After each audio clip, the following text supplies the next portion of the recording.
आप सबों को यीशु सा है और नमस्कार। आज के लघुमनन में आप सबों का बहुत बहुत स्वागत है। लेकिन इससे पहले बता दूं, आज एक बार फिर से दिल्ली में बारिश हो रही है। आप बारिश के मंजर को इस समय देख सकते हैं। इट्स रेनिंग इन दिल्ली। और इस समय मन में एक बात है, क्यों ना हम वर्षा की बूंदों के साथ इस समय परमेश्वर के वचन का आनंद लें। तो बारिश भी हो रही है तो आप वर्षा की मधुर ध्वनि को भी सुनिए, क्योंकि वर्षा की ध्वनि के द्वारा भी परमेश्वर हमसे बोलता और बातचीत करता है। और at the same time listen to the word of God. तो मित्रों, आज जिस पद को मैंने सोचा है आपके लिए कि हम इस पर चिंतन करें, वो बहुत ही कॉमन है। हम में से हर व्यक्ति को इसके बारे में पता है। ये पाया जाता है पहला पत्रस 5 और उसके 7वें पद में। और यहाँ इस प्रकार से लिखा है, आपके लिए पढ़ूंगा। और अपनी सारी चिंता, याद कीजिएगा सारी, जब मैं गोल करता हूँ तो उसका अर्थ है, जब आप बाइबल खोलें तो सारी को गोल कर दीजिएगा, वहाँ पर गोला मार दीजिएगा। और अपनी सारी चिंता उसी पर डाल दो, क्योंकि उसको तुम्हारा ध्यान है। लिखा है क्योंकि उसको शायद इसे लिखा है क्योंकि सबको ही शायद हमारा उतना ध्यान नहीं रख सकते। मेरे मित्रों, जब मैं इस पद पर विचार कर रहा था तो मुझे एक घटना और याद आई। आपने ये घटना सुनी होगी, शायद मैंने कहीं पर शेयर भी किया है, but I would like to share it again with you.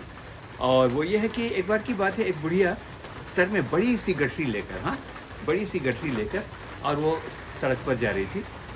रास्ते से गाड़ीवान गुजरा बैलगाड़ी में। तो जब उसे देखा कि बुज़ुर्ग औरत है, उसने सोचा इसको तकलीफ़ होगी, गर्मी का दिन है, गर्मी का समय है, कितनी तकलीफ़ हो रही होगी। तो उससे कहा, अम्मा आप बैलगाड़ी में बैठ जाइए। और उसने बैलगाड़ी रोक दी। तो वो बुज़ुर्ग महिला वो बैलगाड़ी पर बैठ गई।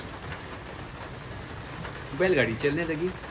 थोड़ी देर में गाड़ीवान ने पलट करके पीछे देखा, और जब देखा तो क्या देखता है कि बुढ़िया बैलगाड़ी में बैठी तो है, लेकिन बड़ी सी गठरी उसने अभी तक सर में रखी हुई। मित्रों, बहुत बार ये बड़ी हास्यास्पद सी घटना है, लेकिन अक्सर हमारे जीवनों में भी कई बार ऐसा होता है। हम कहते हैं कि हम अपना बोझ परमेश्वर के ऊपर डाल देते हैं, लेकिन कई बार होता ही है, बहुत सी चिंताएं हम अपने ऊपर लेकर के बैठते हैं। अब मित्रों, इसी बात को पतरस ने आधी कलीसिया को चिताया, अपनी सारी चिंता। ऐसा मत करो, आधी चिंता प्रभु मैं करूँगा, आधी आप कर लें, ऐसा बिल्कुल नहीं हो सकता। तो प्रभु हम में से हर एक को आज इस बात की आशीष दे कि हम अपनी सारी चिंता उसके हाथों में डालने पाएँ। आपको पता है, हमारी बहुत सारी चिंताएं होती हैं, लेकिन मनोविज्ञान क्या कहता है, 90% चिंताएं आगे चल के सही नहीं निकलती। तो मित्रों, अपनी सारी चिंता उसके ऊपर डाल दें, क्योंकि उसको हमारा ध्यान है। एक पद और आपके लिए पढ़ूंगा, बहुत अच्छा है, भजन संहिता 68 उसका 19। और वहाँ पर लिखा है, धन्य है प्रभु यहोवा जो प्रतिदिन हमारा बोझ उठाता है। यानी प्रतिदिन, इसका मतलब क्या हुआ, एवरी डे। आप भी अपने अनुभव से जानते होंगे मित्रों, मनुष्य भी किसी का बोझ प्रतिदिन नहीं उठा सकता। कोई बीमार है, बहुत तकलीफ में है, कोई कब तक किसी का बोझ उठा सकता है। लेकिन लिखा है परमेश्वर प्रतिदिन हमारा बोझ उठाता है। आइए अपना बोझ उसके हाथों में डाल दें जो प्रतिदिन हमारा बोझ उठाता है। ये वाला गीत है ना, अपना बोझ प्रभु पर डालो वही संभालेगा, तेरा आदर मान करेगा, आश्चर्य कर्म करेगा। जी हाँ, आइए अपना बोझ, अपनी बीमारी, अपनी चिंताएं, अपने कर्जे, अपनी बेरोजगारी, सारी चिंताओं को हम प्रभु के हाथों में डाल दें।